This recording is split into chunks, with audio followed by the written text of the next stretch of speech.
नंदन one में कुटकुट गिलहरी रहती थी। कुटकुट गिलहरी बहुत ईमानदार और बहुत मेहनती थी।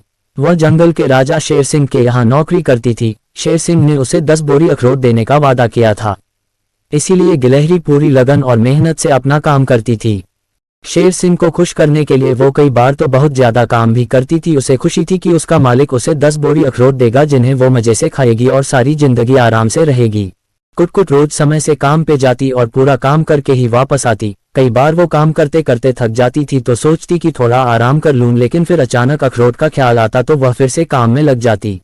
कभी कभी काम करते समय वो अपनी मित्र गिलहरियों को खेलते हुए मस्ती करते हुए देखती तो उसका भी मन करता कि मैं भी दोस्तों के साथ खेलूं और मस्ती करूं, लेकिन जैसे ही अखरोट की याद आती वो लालच में फिर से काम करने में लग जाती।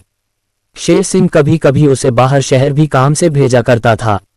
वह कुटकुट के काम से बेहद खुश था। ऐसा नहीं था कि शेर सिंह ईमानदार नहीं था, शेर सिंह भी ईमानदार था और अपनी जुबान का पक्का भी था। समय का चक्र अपनी गति से चलता गया। एक समय ऐसा भी आया जब शेर सिंह ने अपने वादे के अनुसार गिलहरी को 10 बोरी अखरोट देकर खुशी से आजाद कर दिया। गिलहरी खुशी खुशी अखरोट लेकर चली आई। अचानक उसे कुछ ख्याल आया और उसकी आंखों से आंसू निकल आए। वो सोचने लगी, मेरी पूरी जिंदगी तो काम करते करते बीत गई और अब तो मेरे पैने दांत भी पूरे घिस चुके हैं, अब ये अखरोट किस काम के। कुटकुट के आंसू रुकने का नाम नहीं ले रहे थे।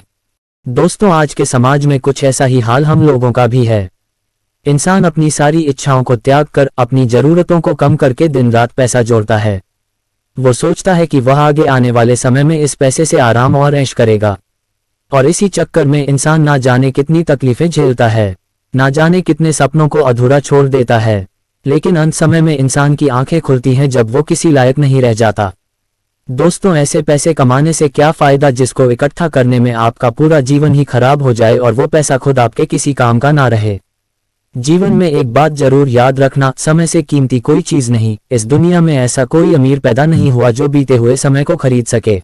मित्रों, मुझे उम्मीद है इस कहानी को पढ़कर और सुनकर आपको बहुत कुछ सीखने को मिला होगा।